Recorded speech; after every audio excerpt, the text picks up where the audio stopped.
Hi, everybody. My name is Cynthia Crowfoot. I am an actor, a writer, and a producer, and I have the distinct pleasure of being one of the hosts for the Oakville Film Festival. And you have just finished watching the amazingly thrilling film called ID. I want to bring your attention to an Audience Choice Award. So every time you vote for one of your favorite films throughout the course of the Oakville Film Festival, you vote for that film, and each vote makes you eligible for a chance to win a cruise. So it's a $10,000 prize. The cruise departs out of Greece and it goes through the Mediterranean. The flight to Greece is not included, please note that. But every time you vote, you get to get your name put in for this amazing prize. And the sponsors for this are Expedia Cruises Oakville and Celestial Cruises. So make sure you vote for this amazing film, ID. Now, I have the distinct pleasure of interviewing the director of this film. Kieran, would you please introduce yourself? Yep, sure. Thank you, Cynthia, for the brief intro about our thrilling movie ID, and thank you to all the audience who have watched the movie. And I'm sure uh, it must have entertained you thoroughly to an extent. So, having said that, I will, just give a brief introduction of myself. My name is Kiran Konda Madugula. I know it's a pretty long last name, but just you can just remember me by Kiran. Um, so this is my second feature film. I debuted in 2020 with my first feature film named Gatam, meaning past.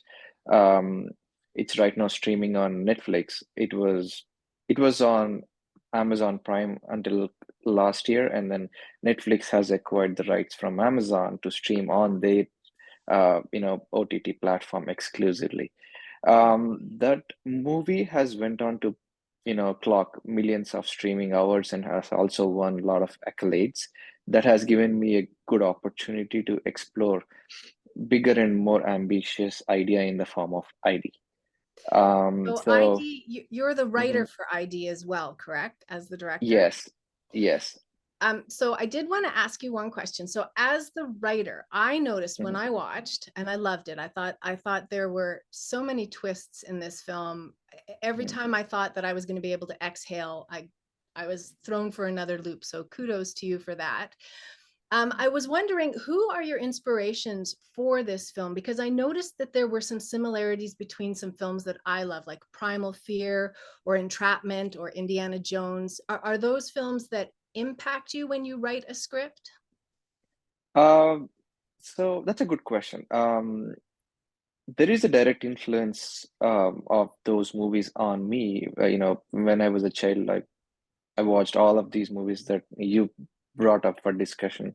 But uh, I actually have to credit Mr. David Fincher for most of my filmmaking journey because I take him as inspiration, his craft, his filmmaking techniques, and his storytelling, um, you know, uh, everything, whatnot. So he's very meticulous, and one of the finest filmmakers that we have right in today's generation. So I try to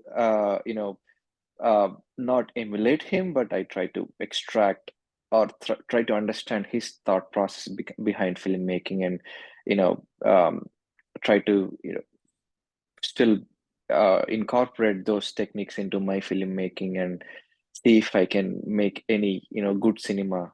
So that's the whole inspiration. If you can talk, if you ask me, David Fincher is my inspiration for my Oh, journey. we Yeah. we love David Fincher here at Oakville.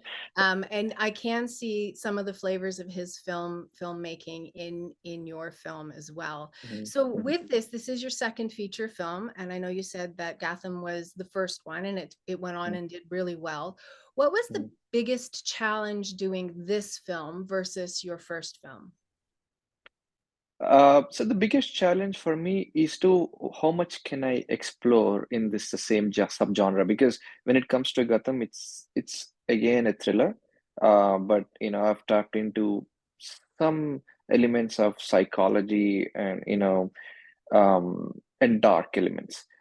Coming to this movie, even though it's in again a in a thriller category, I've tried to explore some elements like mystery, again, dark elements and gray elements, because every human being, even though there are good and bad in every human being, we are not perfect. We all have that gray shade, and only we know about ourselves. If you want to talk about it, because Yeah. we know the truth of it. We actually don't reflect ourselves most of the times, often in the public forums. So that is something that intrigues me a lot. I want to explore the gray or darker side of human being, the emotions that we go through.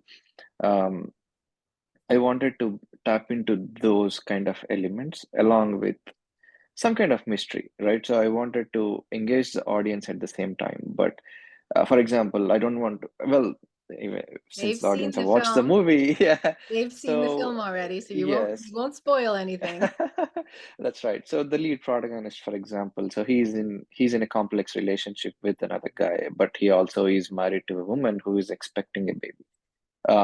So as the time passes by, he realizes he's doing a grave mistake. Only he realizes it after he starts feeling the emotions of what the wife is going through, and then he's going to become a father. So he wants to give his baby a good life, a happy life. So he wants to end his relationship. So he wants to mend his ways. So, that was more challenging for me to tap into those kind of, gray areas and the emotions and the complex relationships that we see or we don't often see in today's society. That was more challenging, and coupled with that is my ambitious vision of the Indiana Jones that you brought up, the final 20 minutes. I wanted to, even though I'm exploring all these on a smaller scale, I still wanted to be ambitious with my vision. How do I bring those things uh, onto the screen from my mind, like for example, those traps or those mystery rooms, whatever. So these two are the most challenging aspects for me, um, yeah, to explore and to bring them or realize them on the screen. Well, Yeah, you did a great job. And they say that for good script writers, every hero should have a dark side and every villain should have a heart, right? So I right. think that's the gray area that you're trying to. We are all full people, right, with our flaws and our on-screen persona, if you will. Right. Um, I did like the end. It was, is it a setup for a sequel perhaps? Because it was that caught me for a loop. I didn't expect that ending. I kind of thought that it was all tied up in a nice, neat bow, and then you went and threw this last loop at me.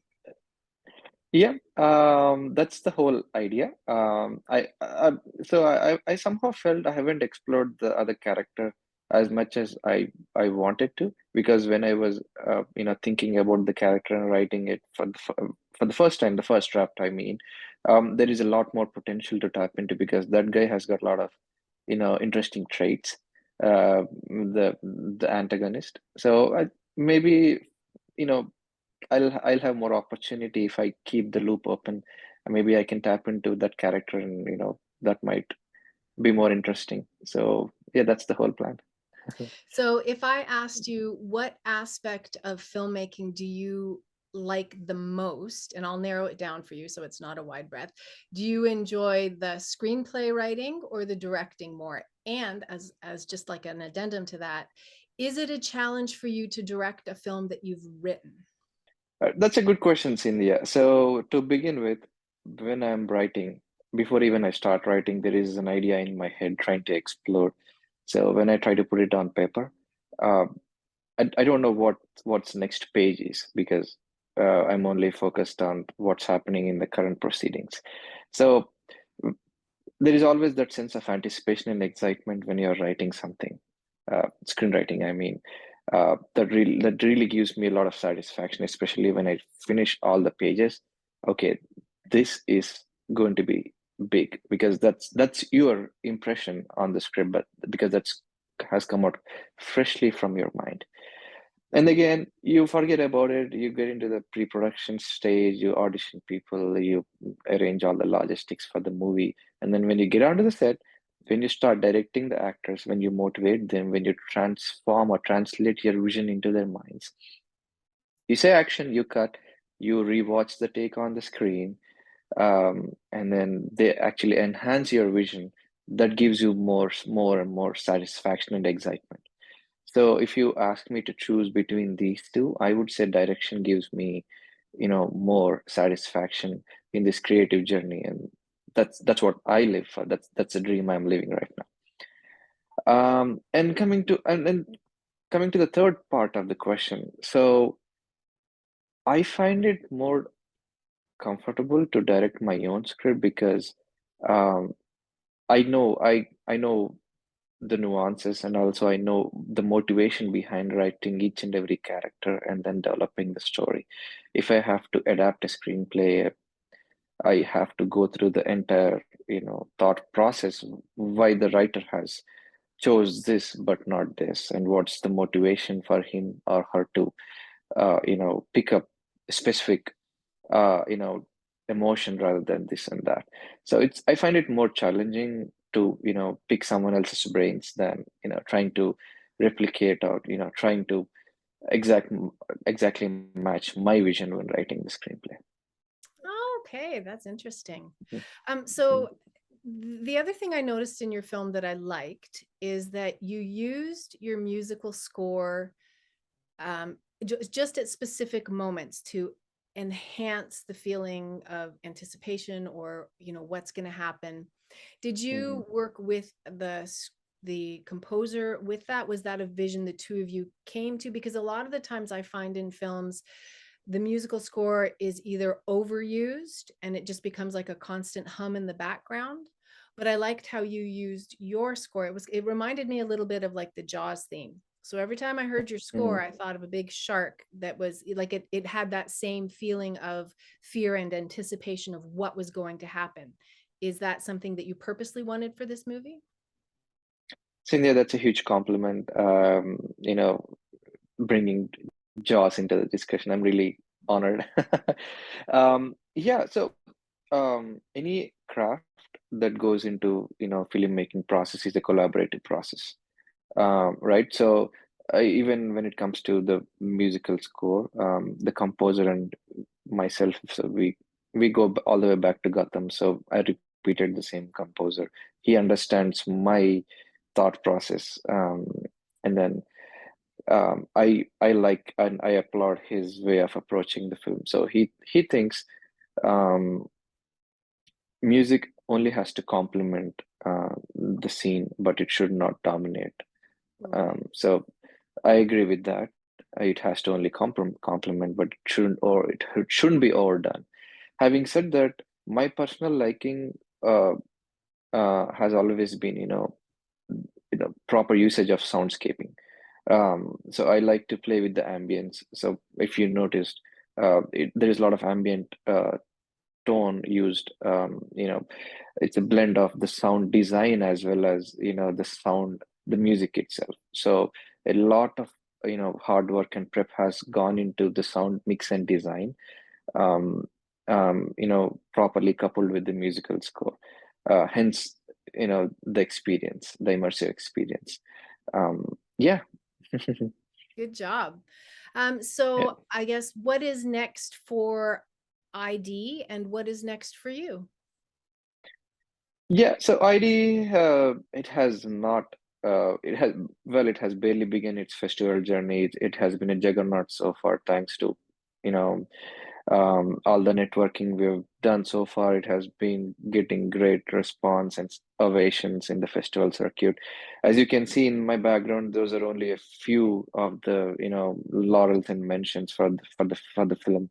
It has been doing a lot more noise than we anticipated initially. So far, there have been like uh, more than 100 invitations for us from the festivals, but we are being very, picky and choosy. One of those festivals is yours. We felt honored when Great. you guys Thank selected you. into your festival. Yeah, we would like to watch along with the audience if we can make it to the Canada premiere, but we don't know yet. um, that's for the ID. So once it finishes the festival run, we will go back to the drawing board because there are a lot of meetings scheduled with the distributors and the producers to take it into the marketing and release section. And hope it will find its audience organically. technically. We are super confident about the movie. So we'll see how it goes. Coming to me, I'm working on a, buddy comedy. I want to, switch the genres this time after doing a couple of thrillers. I want to, find out if I can explore more in the craft. This is film cinema is always a constant learning process. So I want to switch genres and take up that new challenge and see what's in the store for me. That's amazing. I wish you the best of luck with that. And if ID is any indication of your talent, I'm sure that the buddy comedy will be amazing.